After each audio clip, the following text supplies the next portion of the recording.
dismiss history at our peril. Liberty Nation Radio with Mark Angelides. Andrew back on Liberty Nation Radio, head coast to coast on the Radio America Network. I remain Mark Angelides. We're continuing our conversation with Tim Donner. Now, earlier in the show, Tim, we were discussing the meeting between Zohran Mamdani and President Trump in the Oval Office.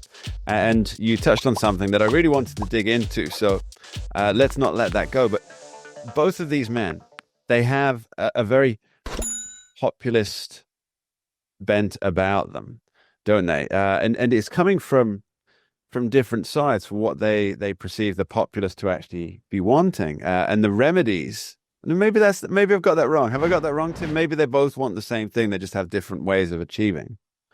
Yes, well, that used to be how politics was before Donald Trump, is that the two sides disagreed on the way to get where they both wanted to go, but they didn't call each other fascists or communists.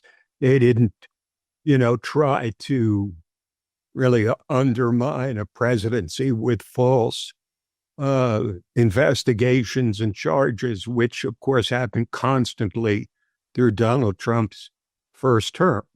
It is possible for people to agree on some things if they're assessing the problem.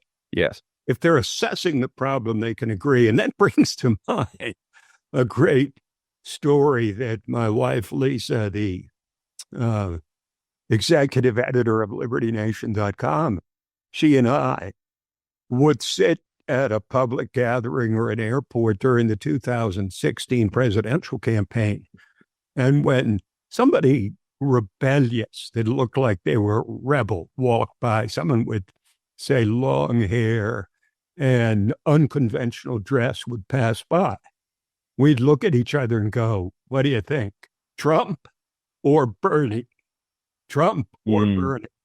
And the point was that you had rebels on both sides of the political aisle that were tired of the respective establishments of the Republican and Democratic parties. And thus, when Bernie Sanders was basically pushed out of the primary in 2016, many of his voters crossed over and then voted for Trump because they both identified the same problems. And likewise, it's reported, and I think reliably so, that at least 10% of the people who voted for Trump in New York City in 2024 pulled the lever for Mamdani in 2025. Yeah.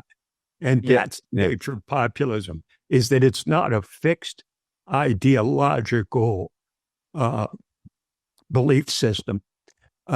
It's really an accommodation to the stated and most desperate needs of the population, so that you become a lot more flexible than if you're a doctrinaire, conservative or liberal. There's very much an element of pragmatism around populism, I think, that sometimes they call it a transactional view of politics, like Donald Trump. And I wonder about that transactional view under Zohran Mamdani in New York, because, as you pointed out earlier, the mayor-elect, he does need the federal spigot, especially as, even though New York State Governor Kathy Hochul has tacitly endorsed him, she has been quite clear that all of his plans, they're going to have to be either scaled back or ditched entirely, or put on a back burner until a later date, because what he's suggesting costs a lot of money. The many things he's suggesting all cost a lot of money, and other than just raising taxes and thereby scaring off your tax base, I mean, anybody who thinks the Laffer curve doesn't work in this day and age, they've got it. They need to examine something, either a head or an economics book. Oh, they still want to call it trickle down economics. Sure. And which is a pejorative, of course.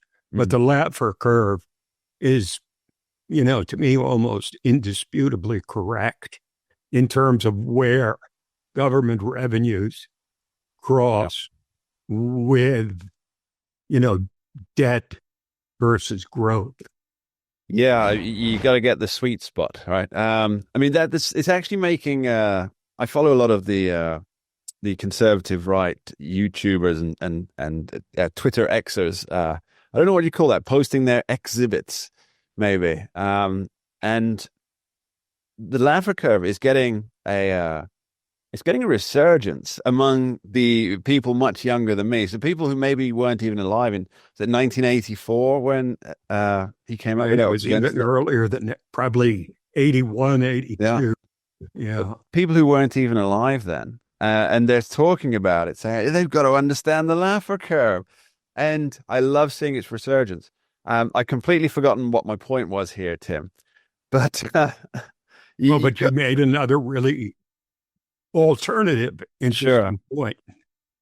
Yeah, so there's this issue that Zohran Mamdani needs federal funds to keep things going while he continues to push for the revolutionary ideas. I'm not saying that's a good or a bad thing in terms of revolutionary, but the revolutionary ideas he has for New York City.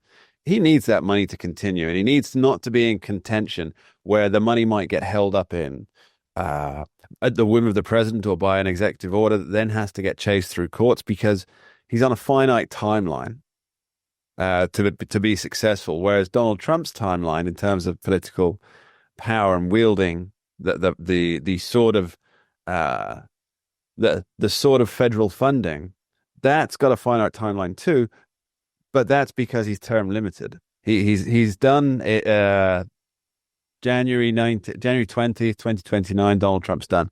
Whereas Mamdani might want to have a career that continues. I would certainly imagine he does, but he has to be proven successful in what he does, and court cases, stopping flowings of funds, that could all derail his promising career, right? Well, I think if Mamdani is smart, what he should start pivoting towards is to say that his agenda is aspirational. In other words, he wants free buses. He wants heavily subsidized childcare. He wants to raise taxes on the rich. He wants to build new housing. He wants to freeze the rents. But if he's smart, what he'll do is say, look, a lot of this is dependent on the governor and to some degree the president, so that he puts Governor Hochul in a position to be the one who can be blamed if Mamdani can't get done what he wants to get done. And there's tremendous pressure on Hochul to begin with, because she is being challenged by Elise Stefanik, who is considered a strong Republican candidate for governor going forward. We'll see what happens. But the general perception is that